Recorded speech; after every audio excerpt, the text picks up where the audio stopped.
Saturday. I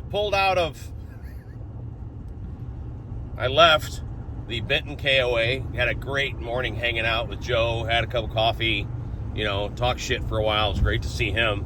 Now he's heading back up to Chicago, and I'm heading into St. Louis. Just a word of warning about a group text. Don't text recipes.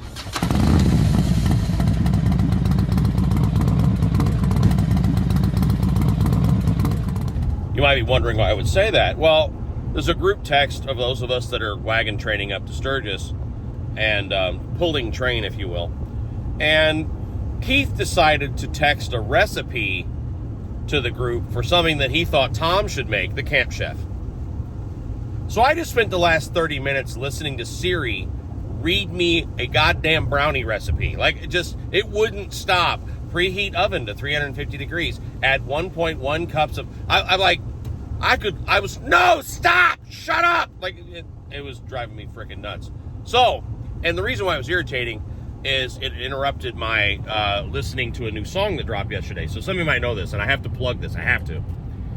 You know who Tom is. Tom is, one of my very best pals, and goes to Sturgis and smoke and all that stuff. Great dude. We lovingly refer to him as the camp chef and bartender because what he can make in an RV, incredible food, cocktails and stuff. Anyway, Tom's boy is, I wouldn't even say up and coming. He's pretty much arrived on the country music scene. His name is Zach Meadows. Z-A-C-H Meadows. You can find him on Spotify. You can find him on Apple Music. You can find him, all over the place. And his music is phenomenally good.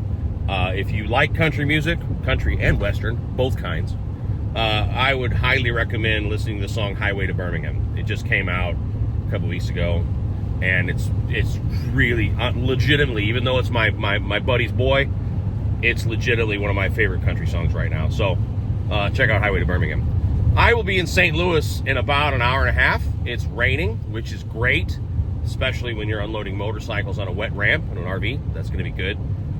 I think what I'm going to do is unload both of the road glides and just leave the chop in the rig.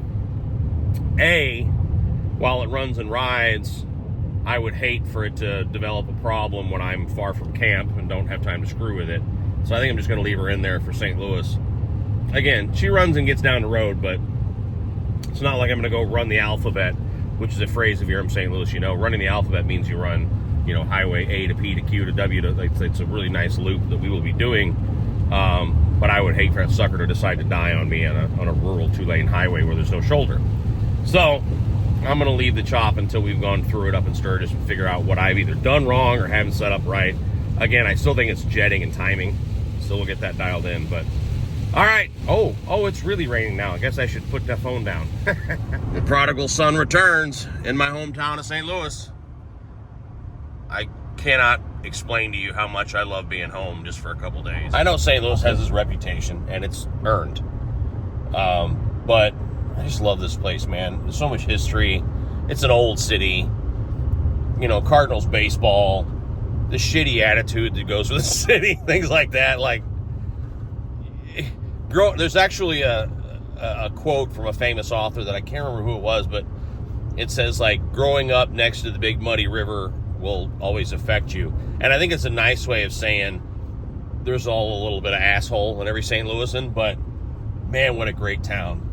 I miss it a lot. So I'm going to enjoy these few days. I used to deliver mats and stuff to that Safeway. So after I graduated college, my first job was driving a uniform truck. Paid for my own education, thank you very much. And graduated from college, and first gig was driving a G&K truck. Big ass box truck, size of a giant UPS truck, driving around delivering mats and clean uniforms and picking up dirty uniforms and aprons and stuff like that. And that Safeway was one of my stops. And I did butcher's aprons and mats and stuff. And this neighborhood's not exactly, it's not bad people, of course, but it's poor, or historically it was. I'm sure it still is. And so it was rough, and there was quite a bit of crime, and it was a bit sketchy. So I would always pull my truck up front and run in and do that stop as fast as I could, because some crazy stuff always happened to that Safeway. There was lots of, it's been robbed before a bunch of times and stuff like that. And I remember this one day I came out of that Safeway and there was a homeless guy in my G&K truck eating my lunch. I was so pissed off because I was hungry, and you're on the truck for 12, 13 hours on a shift, and some bitch was eating my lunch. And I came out there and I go, you motherfucker, like, and I chased him down the street, and the butcher saw it all happen. He came out, and he tossed me, I can't remember what he gave me. He gave me something to eat. It's like, shit, you remember. I love this town though, man. I miss home. It's funny the things you remember too, just thinking about that, driving that G&K truck. When I said I delivered aprons and stuff, you picked up the dirties also. And I remember a common problem in my truck was maggots. So, my life has not always been glamorous. Not that it is now, but it certainly wasn't back then. I mean, I remember I'd have to use a broom to sweep them out because all the butcher's aprons that had blood and little pieces of meat and stuff, maggots would hatch in there, so my truck would be full of flies, and at the end of the day you're emptying out into these bins back at the depot, and there'd be maggots all over my truck. So this is episode 3, I guess it's going to be, and it's going to end up being 2 days. I meant to do a daily video was the goal, but didn't work out, simply because when I pulled into St. Louis yesterday, which was kind of in the morning after having coffee with Joe, Dad was waiting for me, and why is that guy walking around my rig outside? I don't know. So he helped me set up, and of course then we had to go eat and have a nice time with Dad, and then Bull got here immediately, and he and Jess and I really tore it up. Like it was like reunited, and that kind of thing. So we had a really good time, had some laughs, and poured them into the car at like midnight last night, and didn't video any of it because none of it was YouTube friendly, to be honest. So, well, that makes it sound worse than it was. But anyway, so now what I'm going to do is I'm going to go visit some family because, of course, my family's here, in St. Louis, my aunts and cousins and all that. So I'm going to go run and see my dad's sisters. I'm going to jump on the bike, of course, because the weather's actually okay today. Hang out with some family, and then we're going to actually make I don't know what you'd call it. I have a portable AC in the front unit for when it's really hot, in the front bedroom when it's really, really hot, and the single big AC on the roof can't get it done. And Bull had this brilliant idea for his camper where he made a cutout for one of the windows out of wood for an exhaust. Some of you out there are like, well, yeah, dummy, I'm not real smart at like a lot of things, but especially like I don't do home stuff very well. I can fix a car and fix a bike and do mechanical stuff, but when it comes to like carpentry stuff, I have no brains at all. And Bull's like, well, we'll route something out like I did. So we might end up out here in the parking lot of this campground today, cutting wood to make a flange. Would you call it a flange? I don't know. Something where that'll mount easier. So go visit family, and we'll be back when Bull and I are making idiots of ourselves. A little light RV repair to do, and I'm at Menards. We don't have these in Florida. We have like JB Weld and Cinnamon Toast Crunch. This is freaking awesome and weird at the same time. So I got to go back and fix one of the couches in the rig. It decided to separate from the wall last night, which is great. But, we found the capacity of that couch, so that's a good test completed. My hometown.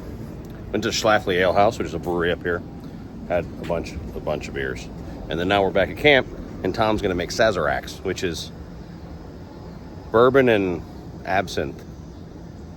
Yeah, the stuff that they said made you crazy and killed people years ago. It's not true.